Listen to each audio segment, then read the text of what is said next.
Somewhere between the Empire's territory and Mara 7, in the middle of open space with 600 warships traveling together in tight formation with full security protocols active, the quiet ones had come aboard.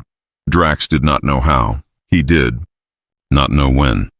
He did not know how many there were or where they had launched from, or how they had defeated the security scans on 600 ships without triggering a single alert. These were questions that the Empire's analyst would spend months trying to answer afterward and would never fully resolve to their satisfaction. What Drax knew in that moment, watching his fleet come apart from the inside on 50 camera feeds, was that the questions did not matter yet. What mattered was what was happening right now on his ships. On the Empire warship Eternal Dominion, which was the fourth largest vessel in the First Armada and carried the fleet's primary weapons coordination system, a single human soldier had been working her way through the ship for 11 hours before the fleet even reached Mara 7. Her name was Specialist Reyes, and she was 26 years old, and she had the particular kind of mind that found complex systems deeply interesting, in the same way that other people found puzzles or games interesting. She had spent those 11 hours moving through the Eternal Dominion's maintenance corridors, the narrow service passages that ran between the main corridors and were used by engineering crew to access power systems and ventilation and the dozens of other mechanical systems that kept a warship functioning. The maintenance corridors were not monitored by the same security system as the main corridors because they were considered low-risk spaces that only technical crew had reason to enter. Reyes had memorized the ship's technical schematic from intelligence files before the operation and had spent those 11 hours converting that memorized schematic into a lived understanding of how the actual physical ship compared to the diagram. Every ship was slightly different from its technical drawings. Small modifications made during construction, repairs that changed original layouts, equipment added or removed over years of service. Reyes cataloged every difference she found and updated her mental map continuously as she moved. By the time the fleet arrived at Mara 7, she knew the Eternal Dominion better than most of the crew who had served on it for years, because she had seen the parts of the ship that the crew walked past every day without thinking about them. She reached the weapons coordination hub at the precise moment that Drax was opening the surrender demand channel to Mara 7's surface. The hub was a large circular room in the center of the ship, heavily staffed and heavily secured under normal circumstances. Under current circumstances, the staff were all at their stations watching the planet appear on their screens and preparing for what they expected to be a routine orbital fire coordination exercise, and the security detail was focused outward toward the ship's exterior because that was where threats were expected to come from. Reyes came through a ventilation access panel in the floor of the hub's secondary monitoring station, a small side room that connected to the main hub through a single internal door, and she paused for a moment in the small room and listened to the sounds of the main hub through the door, and confirmed her count of the staff on duty and the location of the security personnel from the sounds of their movement and breathing and equipment. Then she did what the quiet ones always did before. Beginning an operation, she took one slow, deep breath. She rolled her neck once to each side. And she smiled, because she genuinely could not help it, because this was the part she was good at, and the part she had always been good at, and there was a specific and real satisfaction in doing something you were genuinely excellent at, regardless of what that something was. The weapons coordination hub of the Eternal Dominion went offline 4 minutes later. Quietly, completely, without any explosion or alarm or dramatic confrontation. It simply stopped functioning, and the people in it were no longer in a position to restart it, and Reyes was already back in the maintenance corridor heading toward the navigation center before the first officer on the bridge realized that the weapons system was not responding to his commands.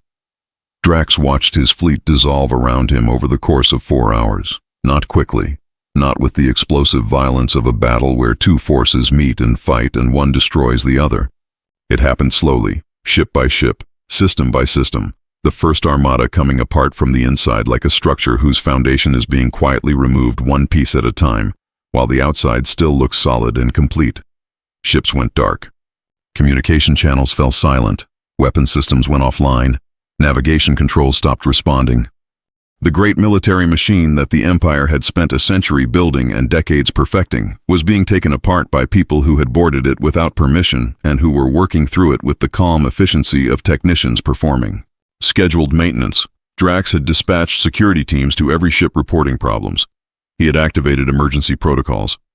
He had tried every countermeasure in the Empire's military playbook because the Empire's military playbook was extensive and thorough and covered an enormous range of combat scenarios. None of it worked, not because the countermeasures were poorly designed, but because they were all designed for a specific kind of enemy, an enemy that attacked from outside, an enemy that moved in formation, an enemy that communicated and coordinated and presented a visible force that could be identified and targeted and engaged.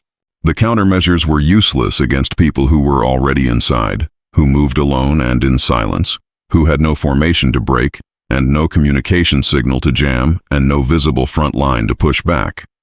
He was still trying to formulate a new response when the communication channel on his command deck opened and a voice came through that he recognized immediately because he had listened to the interrogation recordings many times in the past week and had thought about that voice and what it represented more than he had thought about almost anything else in that same period. Sergeant Cole sounded exactly as he had sounded in the interrogation recordings. Calm, easy, faintly, and genuinely amused the way a person sounds when they are watching something play out exactly the way they expected it to, and they find the confirmation satisfying. He addressed Drax by name and rank, which meant he knew which ship was the command vessel, and which meant he had either been given that information or had found it himself. And neither option was a comfortable thought. He said he hoped Drax had been watching the past few hours because he wanted him to understand that what had just happened to the First Armada was not the Quiet Ones operating at their maximum capacity. He said it clearly and without any particular emphasis, as a person states a straightforward fact that they see no reason to dramatize. Then he said that Drax had 10 minutes to transmit a formal surrender authorization to the Galactic Empire's High Council. He said the authorization needed to be complete and unconditional, and needed to include a withdrawal of all Empire forces from Earth's territorial space within 48 hours. He said these terms were not negotiable, and he said it in the pleasant and conversational tone of a person who is explaining something simple to someone who should have understood it already. Then he paused for a moment, and Drax heard him exhale slowly, a long and comfortable breath, the breath of a man who was exactly where he wanted to be, doing exactly what he wanted to be doing. Cole said, 9 minutes, General. I'd use them. The surrender transmission reached the Galactic Empire's High Council on Vorath 40 minutes later.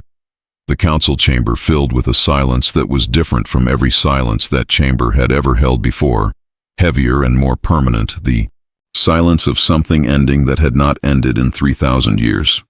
Counselor Vara, the old woman who had served the Empire for 60 years and who had said in the emergency meeting that the humans had simply given their monsters a uniform and a purpose, sat very still in her chair and looked at the transmission on the screen in front of her for a long time without speaking.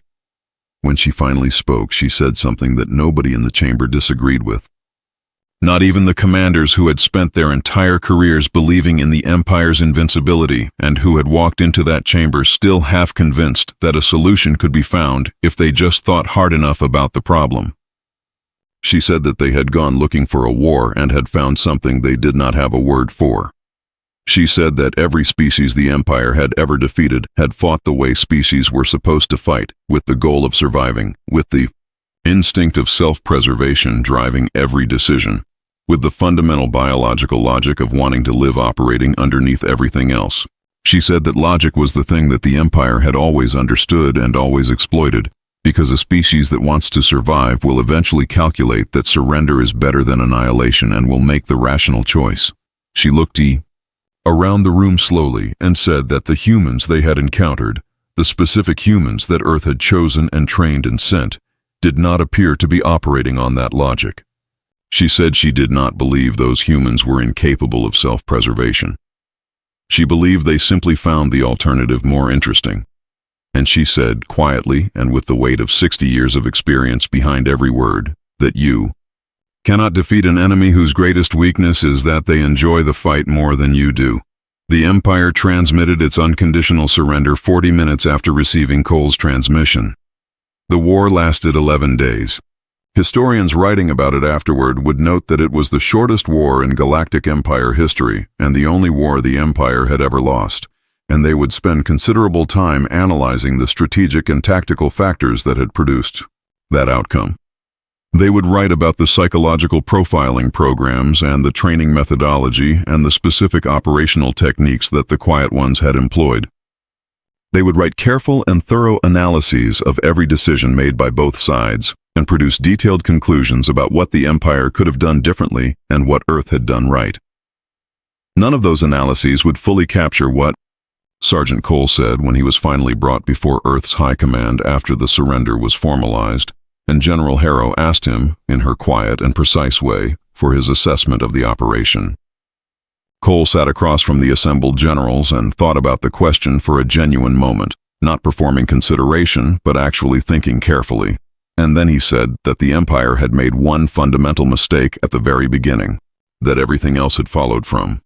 He said they had looked at humans and seen a species without claws, without armor, without natural weapons, without any of the physical attributes that the galaxy seemed to consider signs of danger, and they had concluded that humans were not dangerous. He said that was a reasonable conclusion based on the available data, and he did not blame them for it. Then he leaned forward slightly and said that what the Empire had not understood, what the Empire had never considered because it had never needed to, was that claws and armor and natural weapons were tools that nature gave to species that needed help being dangerous. He said humans had not been given those tools. He paused for a moment, and the small smile that the lead interrogator had described in his report, the easy and genuine one, appeared on his face again. Cole said, "We didn't need them." General Harrow looked at him for a moment and then wrote something in the small notebook she always carried, and later, when the official record of the war was being compiled and someone asked her what the most important lesson of the conflict was, she read what she had written in that moment. It was one sentence. It said that the galaxy had spent 3,000 years learning to fear the species with the sharpest claws and had never stopped to consider what had happened to the species that had learned to be dangerous without any claws at all. The Empire never declared war on Earth again. Several other species who had been watching the 11 days very carefully also made quiet adjustments to their own foreign policy positions regarding humanity. The Quiet Ones returned to their bases and their training and the careful operational guidelines that governed their existence. The leash, as it was quietly called among those who knew, was put back in place, and life continued the way it always had. But somewhere in a small office in Earth's Special Operations Division, General Harrow kept a copy of the Empire's original intelligence report on humanity, the one that had described humans as small and soft and unremarkable and not particularly worth worrying about. She kept it in a frame on her wall, not as a trophy, not as a joke, but as a reminder of something she considered genuinely important, something she told every new recruit who came through her program, standing in front of them and looking at each of them in turn with her quiet and precise eyes. She told them that the most dangerous thing in the galaxy was not the creature with the sharpest teeth or the thickest armor or the most advanced weapon. The most dangerous thing in the galaxy was the thing that everything else had already decided was not worth being afraid of. Then she would look at them. These specific and carefully selected people with their easy smiles and their comfortable relationship with chaos and their brains that processed danger as invitation rather than warning. And she would say, "That's you. Don't forget it." The end.